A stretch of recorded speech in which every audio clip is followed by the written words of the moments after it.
Acabo de perder ahora la conexión, ¿eh? ¿Me ves tú? Sí, Pedro, puede empezar usted a hablar.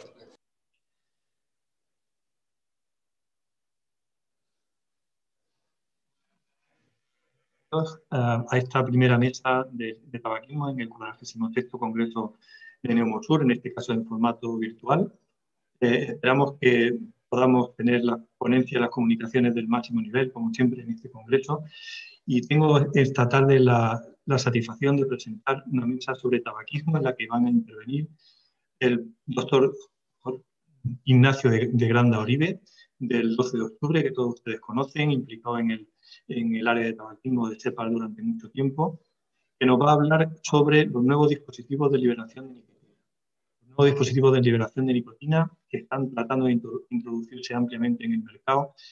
Ya verán que, como en la ponencia de Nacho de Granda, pues, nos va a aportar unos datos muy interesantes acerca de estos dispositivos. Todo lo que tiene que ver con su uso, los peligros que tienen, las dependencias que pueden tener. Y en segundo lugar, la ponencia, todos ustedes conocen al doctor Carlos Andrés Jiménez Ruiz, actualmente presidente de CEPAL, y que va a hablar sobre la financiación del tabaquismo como estrategia, sobre la financiación de los tratamientos de tabaquismo, una nueva estrategia para parar la epidemia del tabaquismo. Un enfoque muy interesante.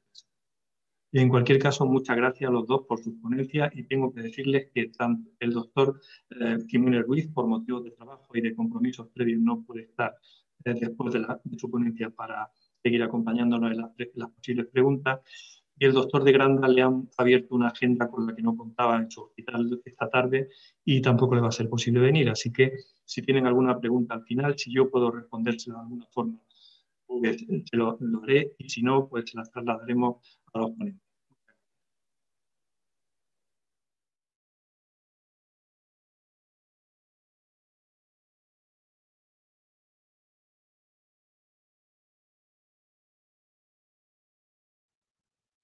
Bueno, buenas tardes. En primer lugar, quería agradecer a los organizadores el haberme invitado a este congreso online nuevo, que por desgracia y por culpa del COVID tenemos que hacer de esta manera.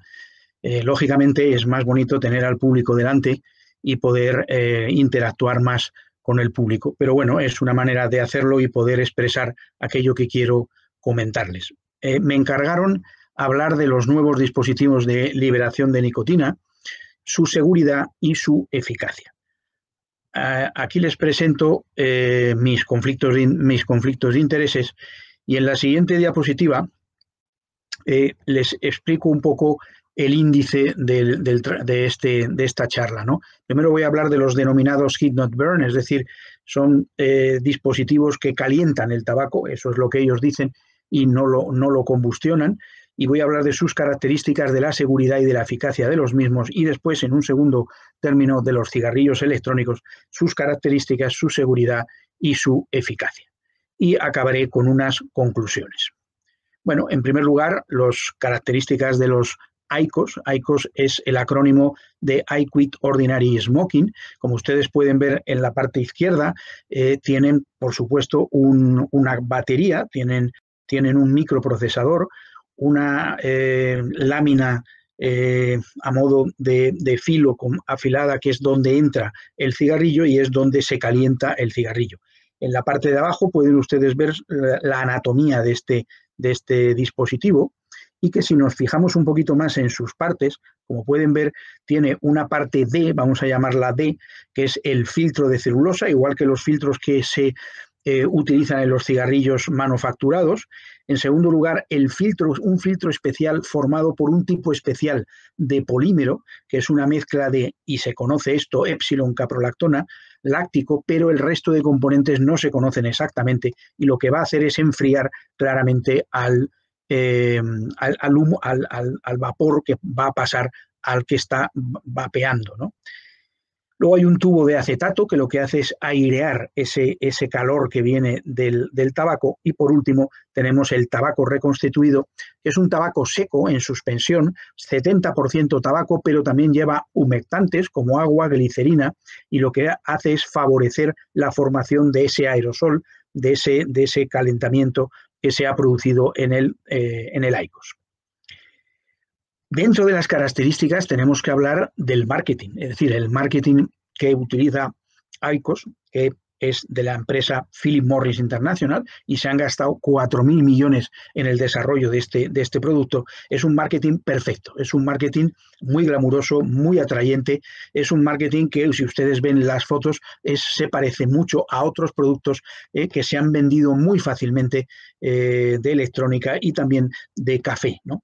Y tenemos que decir que esto es lo que ha hecho que se haya empezado a utilizar de una manera importante en muchos países del mundo. Por ejemplo, Japón es uno de los que más ha aumentado su consumo. No solamente eso, sino que además se ponen tiendas de este IQOS en sitios perfectamente diseñados para ello, para la venta, como puede ser en este caso la calle Serrano en Madrid. Es una tienda con un glamour y un marketing perfectamente estudiado para aumentar las ventas de este producto con los argumentos que ellos dicen que tienen, que luego veremos que no es así. No solamente existe el IQOS, es decir, hay otras marcas también, como por ejemplo el Plum Tech, el Plug Technology, que bueno, pues tiene otro diseño, pero en el fondo es lo mismo, calienta también el tabaco con ese pequeño especie de filtro donde se introduce ese tabaco. Tenemos el Glow también, que se introduce en ese aparato que parece un mechero, el cigarrillo, vamos a llamarlo así. Y luego hay otras marcas, como por ejemplo esta Pax o por ejemplo estas otras chinas que no se venden aquí en España. Es decir, que no es el único producto, el IQOS, que se vende en nuestro país. Bien, y empezamos hablando de seguridad. Hay varios trabajos sobre esto. Como dispongo y me han recomendado el moderador de la mesa, pues que hable entre unos 15-20 minutos, pues no voy a hablar de todos. Este es un trabajo que nos indica muy bien lo que queremos. Es un trabajo en el que se ven los productos químicos de la corriente principal del IQOS, ¿no? Y del tabaco, ¿no? Entonces ellos comparan, como pueden ver a la izquierda, cigarrillos de investigación, el 1RF5 y el 4RF, con IQOS con mentol y con IQOS regular sin mentol. Y ellos observaron, esta es la gráfica o la tabla principal, como claramente podemos ver en lo subrayado que tiene nicotina, es decir, que el IQOS regular y el IQOS mentolado tienen nicotina, como pueden ver, tienen un poco menos que uno de los cigarrillos, pero tienen nicotina en cantidad suficiente para producir adicción. Tienen alquitranes también en cantidad menor, claramente, que los cigarrillos manufacturados de investigación, pero también la tiene y con la suficiente cantidad para producir daño, para producir cáncer. Además, tienen nitrosaminas, preferentemente las dos nitrosaminas más peligrosas del tabaco, en menor cantidad también, pero en suficiente cantidad para producir daño, como es la NN y la NNK. Y además, hay algún otro trabajo, y no se ve muy bien, pero es un trabajo muy parecido a este que les he presentado, pero con una cosa particular, y es que ellos indican que uno de los hidrocarburos policíclicos está en bastante más cantidad que la que se observa en los cigarrillos manufacturados convencionales, y este es el acenafteno.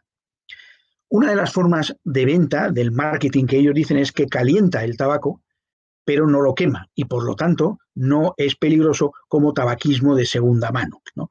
Pero esto se ha podido demostrar. Hay que tener en cuenta que trabajos independientes hay pocos, pero van surgiendo estos trabajos y se ha podido demostrar en este trabajo de Barbara Davis, en el cual ellos observan cómo cuando deshacen miran la anatomía del IQOS, ven cómo esta zona que está señalada con una flecha que tiene un color amarillento, eso es una sustancia que surge de la combustión del IQOS. Y ellos ven como cuando la persona que utiliza el IQOS no limpia decir, no está utilizado, perdón, el tabaco en esta lámina que es donde se introduce, en este filo que es donde se introduce el cigarrillo y es donde se calienta, claramente está perfectamente limpio. Pero cuando se limpia, todavía y pueden ver que hay restos en ese filo, restos de óxido, restos de combustión, vamos a decir. Y cuando no se limpia, esos restos son mayores. Por lo tanto, sí parece que se produce la combustión del IQOS en ese lugar, en ese punto donde se tiene que colocar. Y cuando se utiliza el cigarrillo, ven que cambia el color claramente, surge esta sustancia que es claramente cancerígena, que es la cianodrina de formaldehído, que es ese producto amarillo que se veía en la diapositiva anterior. Bueno, este trabajo también es muy interesante, es un trabajo del grupo de Stanton-Clans de hace un par de años y en el cual ellos miran en vivo biomarcadores de potencial daño, marcadores de daño en los IQOS y cigarrillos convencionales en Estados Unidos y en Japón. Y ellos ven que no existen diferencia significativa en la cantidad de biomarcadores en 23 de 24 biomarcadores en Estados Unidos y en 10 de 13 biomarcadores de potencial daño en Japón. Por lo tanto, dicen que no teniendo en cuenta que tienen menor cantidad de sustancia, no existen diferencias de daño entre los IQOS y los cigarrillos convencionales. Por otra parte, ya sabemos y conocemos ya trabajos en los cuales se ve que existe citotoxicidad, como puede haber, como se dice en este trabajo, en cuanto a los IQOS, o que existe una disminución de la inmunosupresión, incluso actúa sobre el factor activador de las plaquetas, que es el que utiliza el Streptococcus pneumoniae para entrar en las células, y eso está claramente también demostrado, y así como daño endotelial. Por lo tanto, no podemos decir, y seguimos hablando de que no son nada inocuos. Y ellos también nos vienen a decir que el tabaco de segunda mano, no puede existir porque no van a quemar el producto, pero se ha podido observar como en este trabajo, muy interesante, la leyenda la tienen ustedes en medio, podemos ver que los que no fuman nada no tienen pico en las figuras del lateral y en cambio los T2 y 3, los IQOS, ya empieza a haber pico. En lo de arriba son partículas menores de 300 micras, partículas en la del medio de 20 y en el de abajo las PM2,5. Claramente a la derecha está el cigarrillo convencional y el cigarrillo electrónico, que también produce claramente más que el IQOS, pero el IQOS también afecta al ambiente y por lo tanto existe tabaquismo de segunda mano. En cuanto a ayudar para dejar de fumar, no existe evidencia de que ayude a dejar de fumar, más hay que decir que se convierten en fumadores duales y esto ya nos hemos posicionado nosotros en nuestra Sociedad Española de Neumología y Cirugía Torácica, en la cual decimos que ni son inocuos ni ayudan a dejar de fumar. Y pasamos a los cigarrillos electrónicos. Aquí vemos la gama de cigarrillos electrónicos desde los que están más a mi izquierda, que son los primeros de 2007, el que está en medio, el siguiente son los de segunda generación, el siguiente, el de 2012, de tercera generación, y los que están encuadrados son los de, vamos a denominarles, cuarta generación, en los que están los Juul. Por otra parte, el diseño es más o menos el mismo, una batería, tienen un microprocesador, un calentador del líquido que va a producir el aerosol y un lugar por donde chupar ese aerosol. Y son iguales los de segunda generación, que eran los anteriores, este sería el de primera generación, lo mismo pasa con el de tercera generación. Lo que pasa es que en esto de tercera generación se puede variar, hay una variación clara de la intensidad de la señal y por tanto puedes darle más fuerza y conseguir más vapor. Y este sería el Juul, que en el fondo el diseño es parecido, mucho más cómodo, muy comprado actualmente por jóvenes, que se puede además recargar en el ordenador, pero en el fondo es más o menos lo mismo, una batería recargable, un depósito y un calentador del líquido de ese depósito. En cuanto a seguridad, vamos a hablar de caracterización de producto y consideraciones de diseño, cuando esto se puede ver desde que el consumidor transporta, o sea, se produce un transporte de ese líquido hasta el generador de aerosol, una generación del aerosol y una tercera etapa que es el paso del aerosol al consumidor. En este caso, por caracterizaciones de diseño puede haber fallos y puede haber problemas. Hemos dicho que estas unidades modernas de tercera generación y posteriores son unidades de voltaje variable que van a introducir la habilidad de poder modificar la temperatura. Poder modificar la temperatura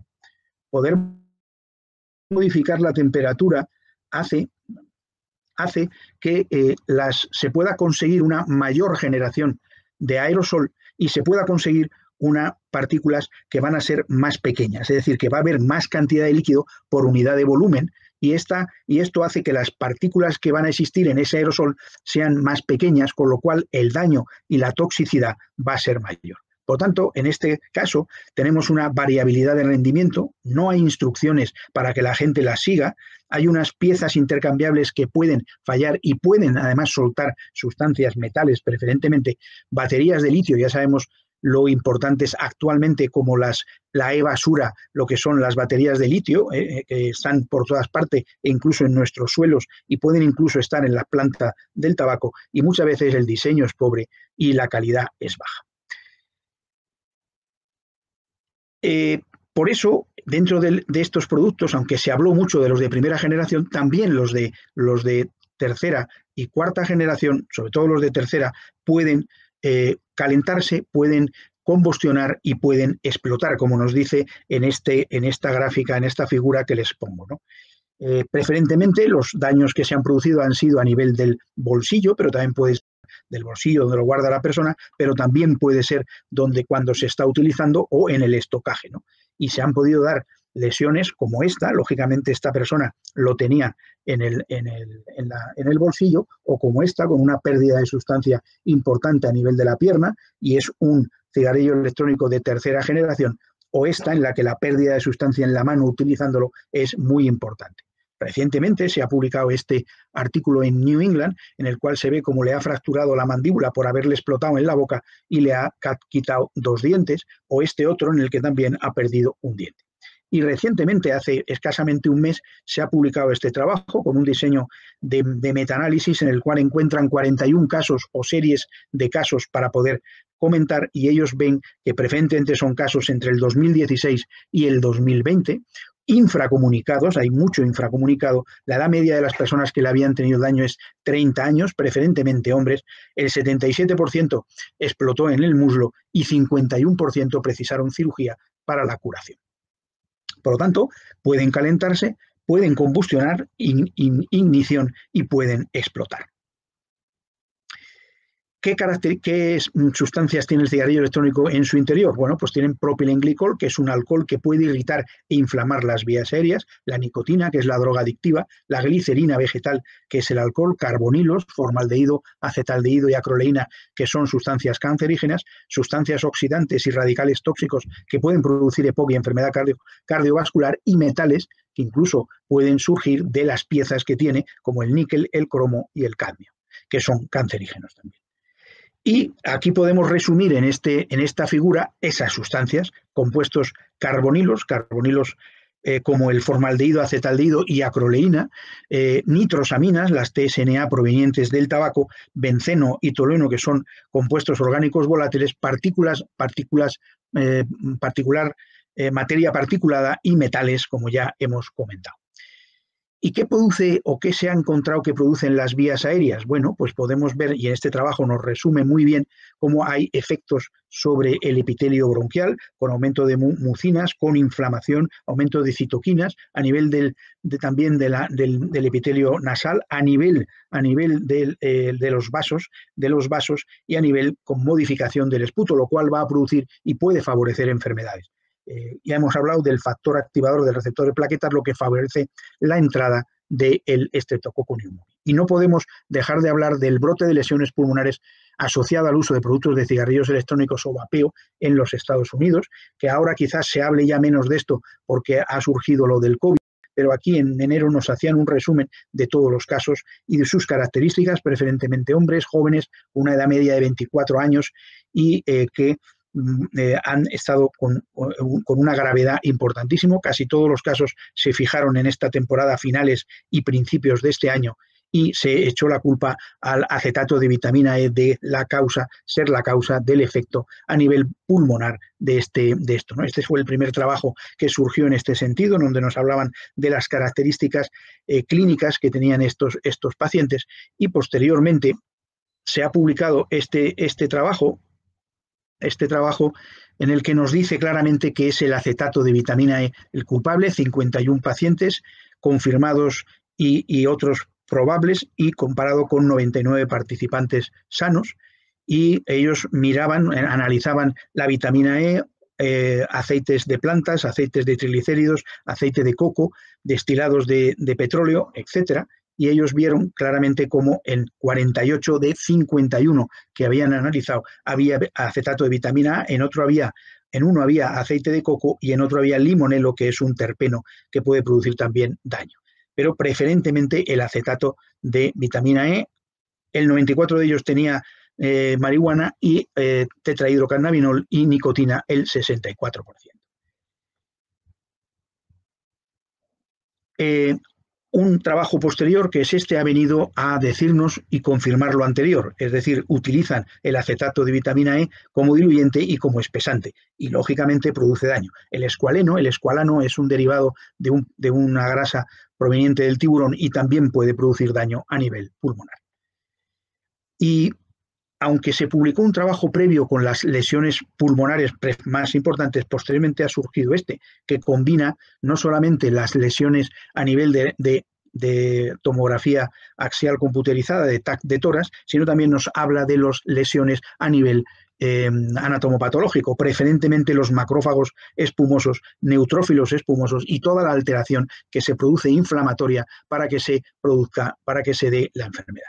Y ellos nos hablan de que se puede producir un patrón de neumonía organizada criptogenética, se puede producir un patrón, todos patrones importantes y de daño alveolar agudo, con mucha gente de esta en la UVI, un patrón en vidrio deslustrado, patrón en mosaico, patrón bulloso y de neumotoras, un patrón como este de patrón alveolar difuso, un patrón de neumonía eosinofílica o un patrón de hemorragia alveolar. Todos estos muy graves, y por ello muchos de ellos tuvieron que ingresar y tuvieron que ir a la UVI. Además nos indican esas lesiones anatomopatológicas, preferentemente los macrófagos espumosos, los cuales lógicamente van a iniciar o van a ser alterados y van a favorecer la inflamación de estos pacientes.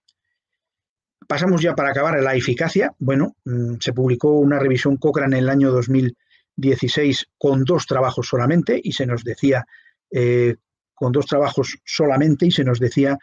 que, bueno, que estaba muy limitada la evidencia en este sentido, porque estos 2 trabajos tampoco eran trabajos con una calidad metodológica buena, pocos estudios, baja frecuencia de eventos, con amplios intervalos de confianza, y en el Standard Gray se les daba como una confianza baja o muy baja, ¿no?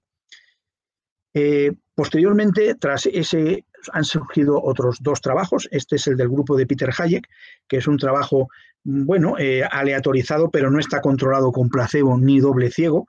Son 886 fumadores aleatorizados a un grupo con terapia sustitutiva con nicotina y otro grupo con cigarrillos electrónicos de segunda generación, ¿no? Y les hacían cómo iba la cosa a los 12 meses, ¿no? La abstinencia a los 12 meses en el grupo de terapia sustitutiva fue de 9,9% y en el grupo de cigarrillo electrónico del 18%. Pero este trabajo tiene muchos problemas, limitaciones, como es que no hay placebo, no hay doble ciego, la adherencia a las 4 semanas, como puede ver, es muy baja, y a los 6 meses es más baja todavía, y había más adherencia en los que utilizaban el cigarrillo electrónico. Y además hay un problema, y es que del grupo del cigarrillo electrónico, la mayoría eran fumadores duales. Por lo tanto, este trabajo tampoco es un trabajo, y está publicado en New England, que nos indique nada en cuanto a eficacia. Y este otro posterior, que también tiene sus problemas, aquí lo que comparan es parches solo con parches con cigarrillo electrónico con nicotina. Ven ustedes que el 7% dejó de fumar con el parche con cigarrillo electrónico con nicotina y el 2% con parche solo, parches con cigarrillo electrónico con nicotina y parches con cigarrillo electrónico sin nicotina. Eso va a hacer que hayan dejado de fumar el 7% y el 4%. Lógicamente son cifras a los 6 meses un poco muy bajas, ¿no? Y además el problema de baja adherencia, se pasaban de grupo, les permitían pasarse de un grupo a otro, etcétera. Por tanto, este trabajo tampoco nos dice que la eficacia sea importante, y además los que utilizaron cigarrillo electrónico tuvieron más problemas de eventos adversos como ingresos y otros eventos importantes que no pasaron en aquellos que utilizaron los parches. Quería acabar con este trabajo. Este trabajo es muy importante porque es un seguimiento a 6 meses, es decir, es si existe una reducción del daño o falta de daño tras el seguimiento de los 6 meses de estos pacientes que utilizaban tabaco o cigarrillo electrónico o las dos cosas, ¿no? Y ellos pudieron observar cómo hay 3 grupos, unos con tabaco solo, otros con fumadores duales de cigarrillo electrónico y tabaco y otros de cigarrillos electrónicos solos. Y ellos en sus conclusiones nos dicen que después de 6 años no existe evidencia de que exista una reducción del daño con el uso de cigarrillos electrónicos. Y es el grupo de Michael Fiore. Y por lo tanto, ya que está de moda lo del COVID, nosotros hemos analizado con tabaco y claramente van peor los que fuman y son más graves, pero no podíamos decir que tienen más susceptibilidad. Pero en cambio con el cigarrillo electrónico sí se ha demostrado como tienen más susceptibilidad de contraer la infección por COVID y además tienen más mortalidad si son vapeadores. Bien, y para concluir, hay que decir que el IQOS es un nuevo dispositivo de consumo de tabaco que se presenta al consumador como un producto de reducción del daño. Esto es falso. En el humo liberado por el IQOS se detectan sustancias tóxicas en menor cantidad y concentración que las detectadas en el humo del cigarrillo convencional, menos el acenaceno. La cantidad y concentración de las sustancias tóxicas detectadas en el humo del IQOS son capaces de producir enfermedad. La cantidad de nicotina detectada en el humo del IQOS es similar a la detectada en el humo de los cigarrillos convencionales, por lo tanto es tan adictivo como el cigarrillo convencional. Los cigarrillos electrónicos no son inocuos y por lo tanto no son seguros ni reducen el daño. Los cigarrillos electrónicos no han demostrado ser eficaces para ayudar a dejar de fumar. En ningún caso se debe recomendar el uso de estos dispositivos y además parece que consumir cigarrillos electrónicos aumenta la susceptibilidad y la mortalidad por COVID-19. Y para darles las gracias quería poner esta imagen, es decir, siempre estamos comparando lo que se dice que tiene más daño, que es el cigarrillo convencional o manufacturado, ponemos en un término medio lo que tiene, digamos, menos daño, pero nunca se compara lo que tiene menos daño, que es el cigarrillo, o parece que puede producir el mismo daño, que es el cigarrillo electrónico, ¿no? Hay que compararlo con la falta total de daño, que es el no consumir ninguna de estas sustancias. Y muchísimas gracias por su atención.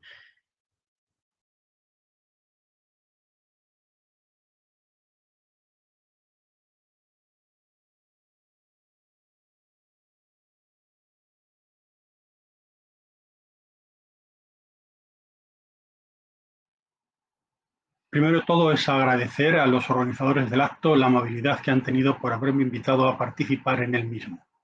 El objetivo de mi intervención es hablarles de la financiación del tratamiento del tabaquismo. A lo largo de esta intervención les mostraré los siguientes aspectos. Primero hablaré cuáles son los objetivos que quiero cumplir con la intervención. Les mostraré la revisión de los distintos estudios que voy a hacer para cumplir con esos objetivos y terminaré con unas conclusiones. El objetivo son 3. Por un lado, analizar la eficacia y la seguridad de uso de los tratamientos para dejar de fumar.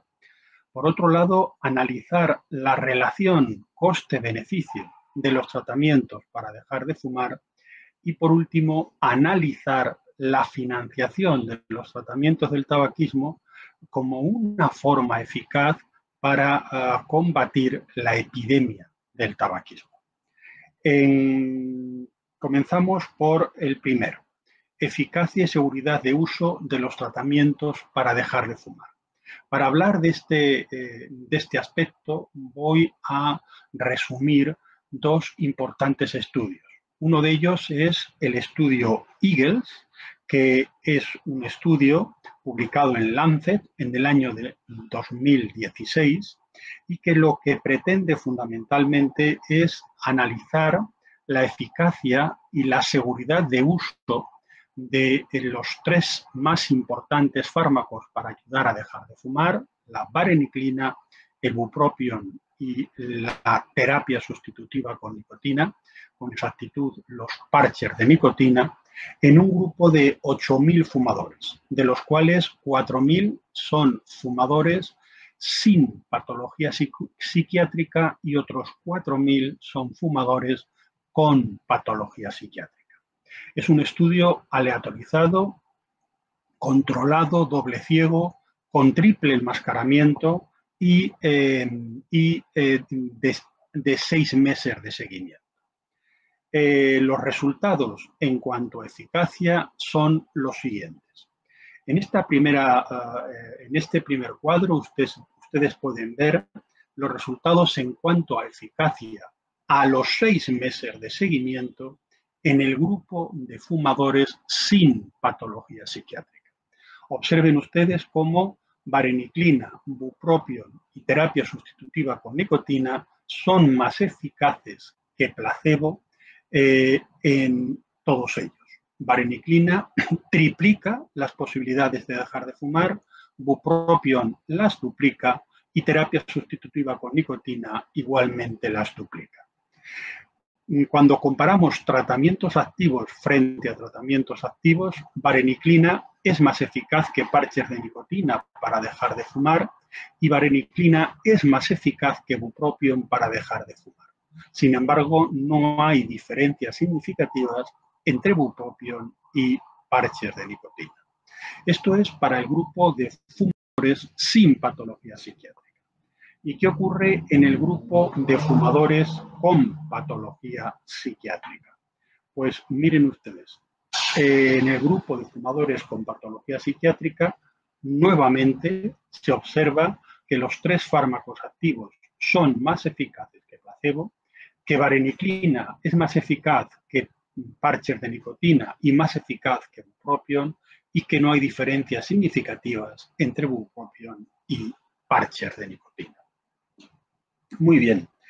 El otro estudio estos son los resultados en cuanto a eficacia.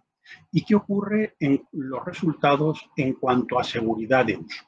Pues fíjense ustedes, en este sentido, aquí les muestro la relación, los datos para la corte no psiquiátrica y para la corte psiquiátrica.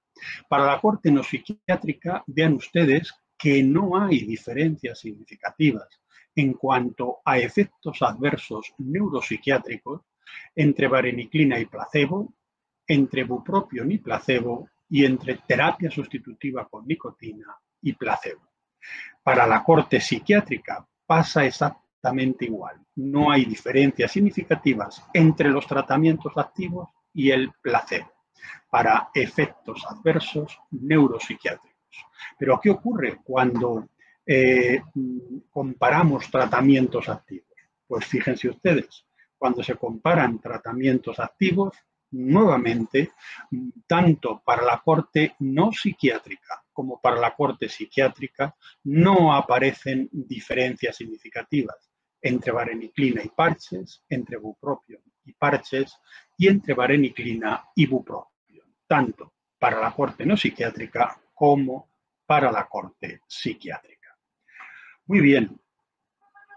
Otro aspecto también dentro de la eficacia y seguridad de uso de los tratamientos para dejar de fumar que yo les quería comentar es el estudio CATS. El estudio CATS es un estudio que es la continuación del estudio EAGLES.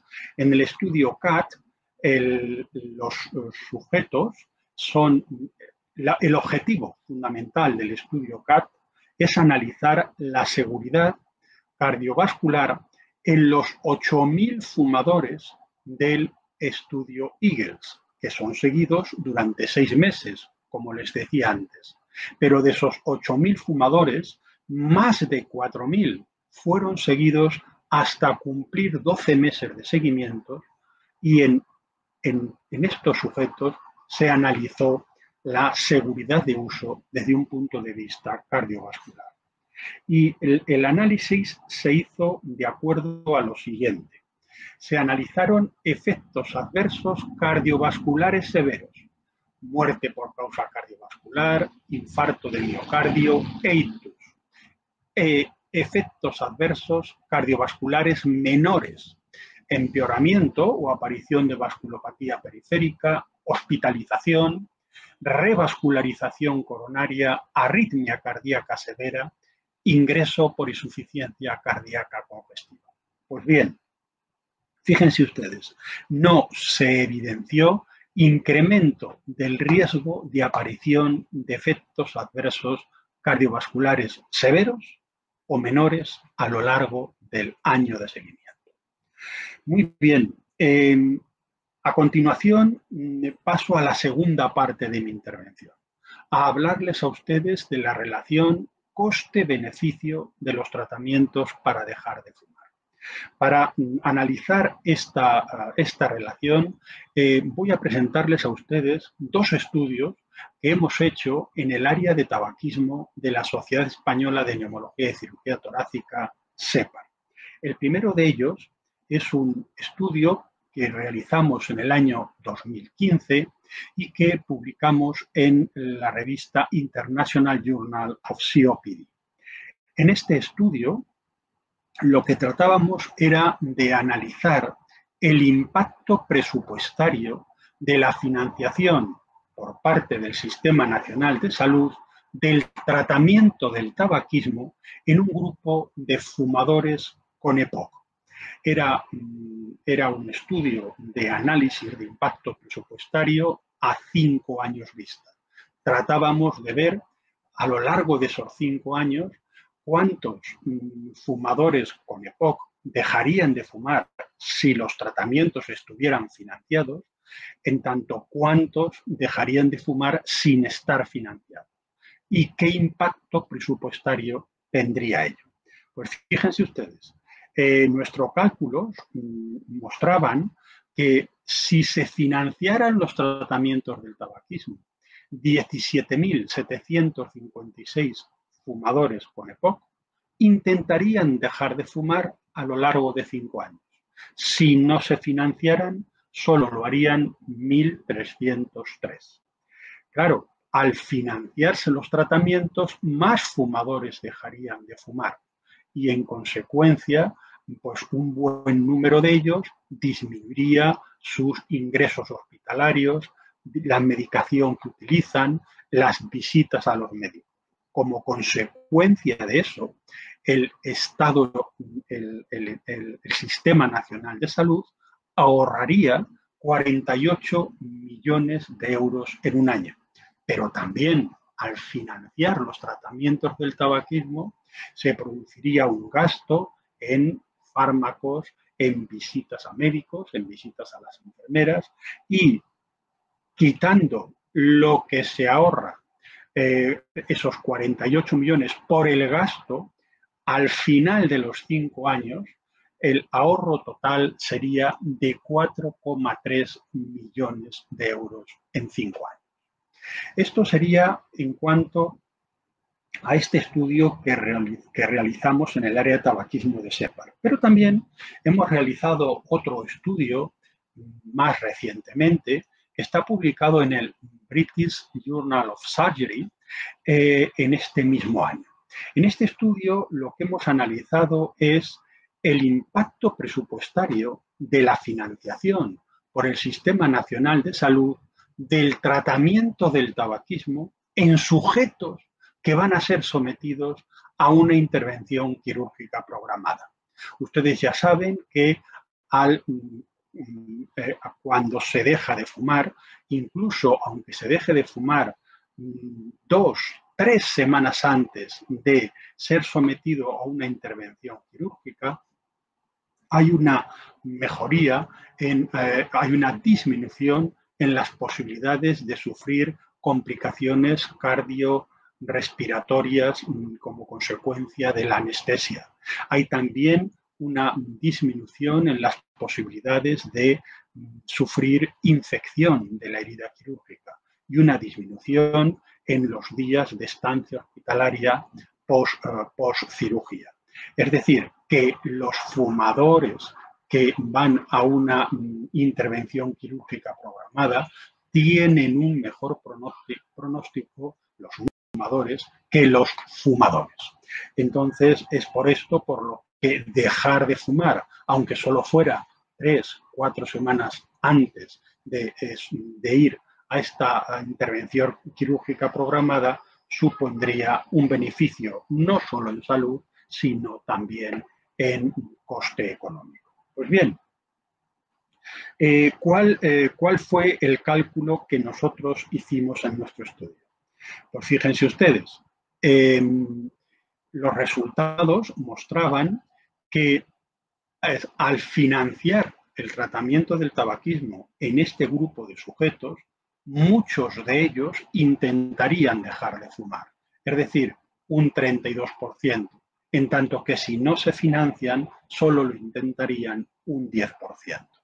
Pero es que además también calculamos que el coste de la financiación del tratamiento del tabaquismo en ese grupo de sujetos que van a ser operados estaría en torno a 17,4 millones de euros.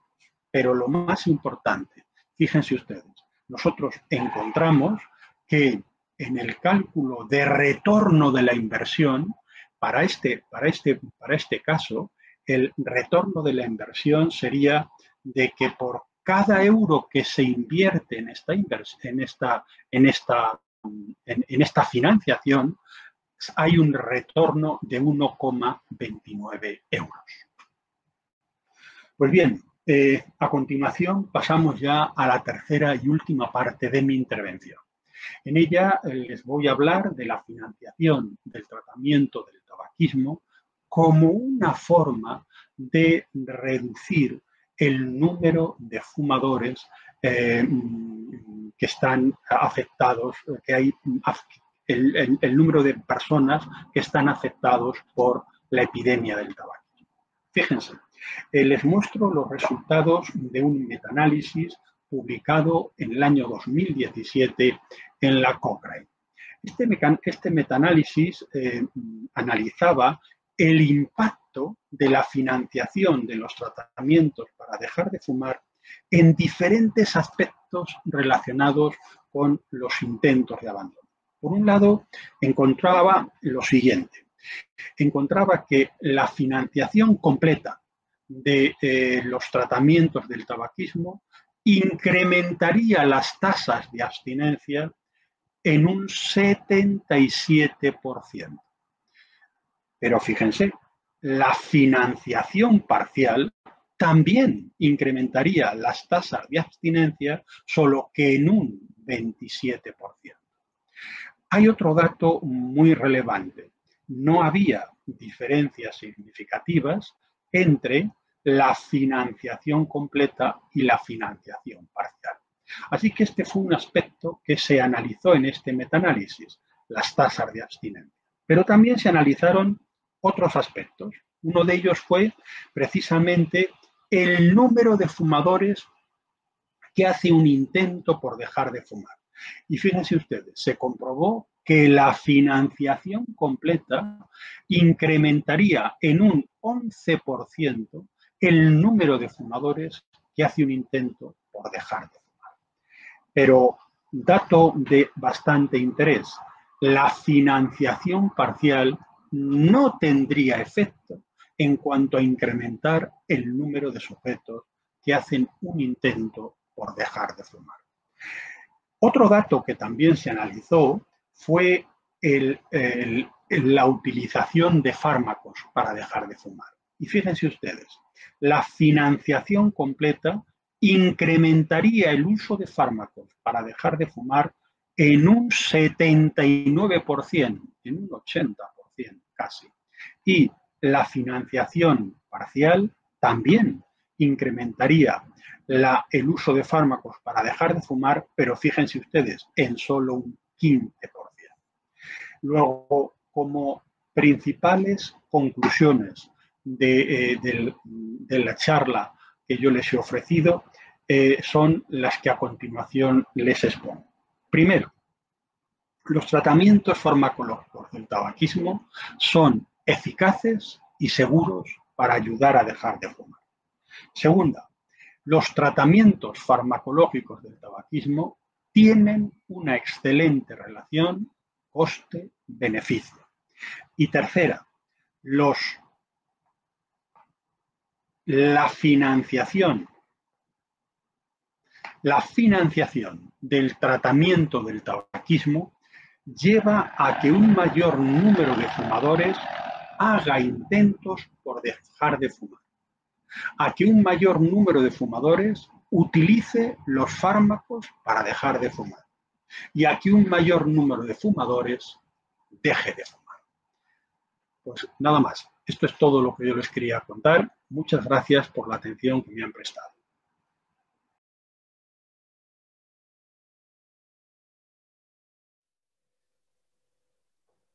Muchas gracias, Nacho, por el esfuerzo de estar aquí con nosotros esta tarde, corriendo desde el hospital. Creo que podríamos compartir tal vez un poco el mensaje que transmite el doctor Jiménez Ruiz, Carlos, sobre que seguramente la financiación del tratamiento del tabaquismo sería una estrategia muy eficaz a poner en marcha para disminuir la prevalencia del tabaquismo. Yo quería hacerte una pregunta respecto de tu ponencia, que por otra parte me ha encantado. Es la siguiente. Lanza el mensaje de que este tipo de cigarrillos, los electrónicos y los tipos, que son seguros y que son eficaces para dejar de fumar. ¿Tú qué tendrías que decir al respecto? Un poco por dejar clara la idea que has mantenido durante tu ponencia. Gracias, Pedro, por tus palabras. La verdad es que realmente ni son seguros ni son eficaces, ¿no? Hasta este momento no se ha demostrado ni que sean seguros, y en la charla, aunque he resumido mucho lo que hay, pero se advierte que aunque tienen menos sustancias, vamos a decir así, nocivas que los cigarrillos manufacturados, claramente siguen teniendo cantidad de sustancia que es suficiente para producir daño, ¿no? Por supuesto, en cuanto a la cantidad de nicotina, es la misma prácticamente que los cigarrillos convencionales, por lo tanto, son productos que son dispositivos para fumar que son adictivos, ¿no? Y luego algún tipo de sustancia dentro de los hidrocarburos, etcétera, pues bueno, lo tiene en una mayor cantidad que el cigarrillo convencional, no el resto, y todavía incluso cuando se produce, por ejemplo, en el IQOS, la combustión, que aunque ellos comentan que no se produce, bueno, algo hay después de algún trabajo que he presentado, parece que también se produce alguna otra sustancia que también puede ser incluso cancerígena, ¿no? Eso en cuanto a seguridad, es decir, no son inocuos y desde luego no son seguros, y ya veremos a largo plazo, hay ya trabajos a corto plazo, pero ya veremos a largo plazo qué daño o qué efectos puede producir. Y en cuanto a que sean eficaces para dejar de fumar, bueno, pues por ahora, como nos hemos posicionado desde la SEPAR recientemente con ese paper, bueno, pues tampoco han demostrado que son eficaces para dejar de fumar. Hay algún trabajo nuevo, como he presentado, pero metodológicamente un poco, bueno, no correctos, ¿no? Y por lo tanto, por ahora no podemos decir que ayuden a dejar de fumar. Y en cuanto a la posibilidad de que sean tóxicos para quien está alrededor, el humo de segunda mano. Sí, eso también está ahí. Es decir, ya existen. He presentado tenía algún trabajo más, pero como ha habido que acortar la charla a 15 minutos, pero hay algún trabajo más que nos habla de su efecto como bueno, tabaquismo de segunda mano, ¿no?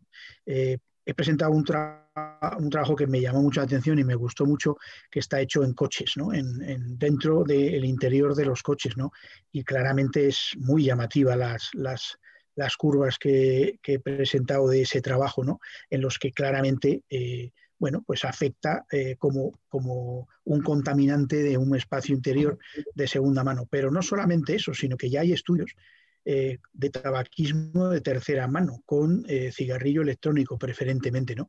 Recientemente hemos publicado un editorial también sobre este aspecto.